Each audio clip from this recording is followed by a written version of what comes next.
Bonjour tout le monde. La petite question du jour.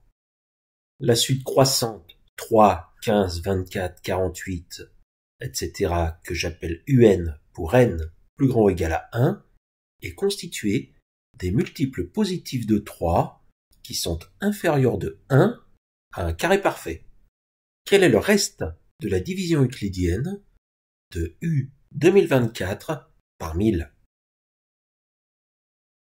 Alors, avec ce genre d'exercice, rien de tel qu'un bon tableau pour bien comprendre ce qui se passe. J'ai donc fait un tableau de 6 colonnes, la première étant réservée à l'indice n de la suite. Et je vais effectuer la division euclidienne par 2 de ces indices. Je vais ensuite noter la valeur de un, dans notre cas ici, u1 est égal à 3, le carré parfait qui correspond à un, 4, vient ensuite la racine du carré parfait, 2, et ce 2, je vais en faire la division euclidienne par 3. Ça me donne 3 fois 0 plus 2.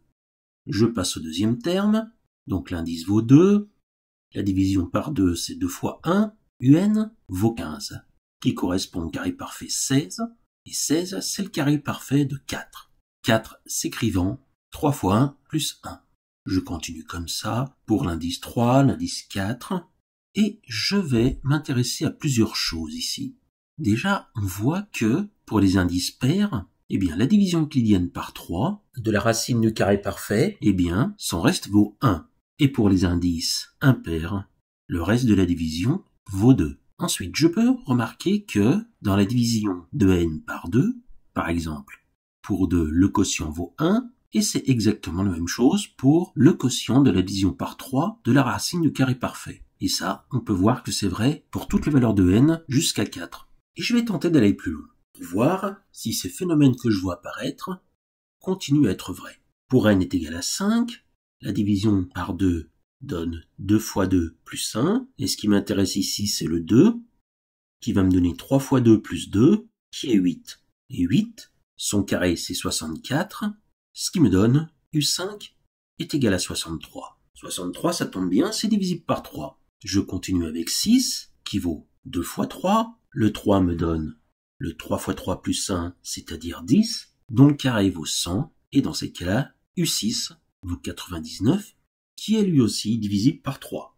Dans ces cas-là, autant ne pas se gêner, on continue comme ça jusqu'à 2024 pour n.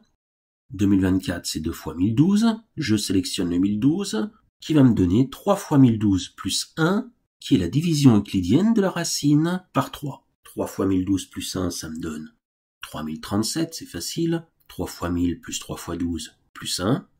Et j'effectue 3037 au carré, qui est assez rapide à calculer.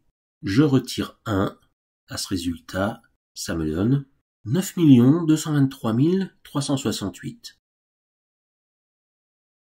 Et comme conclusion, le reste de la division euclidienne de U 2024 par 1000 vaut 368.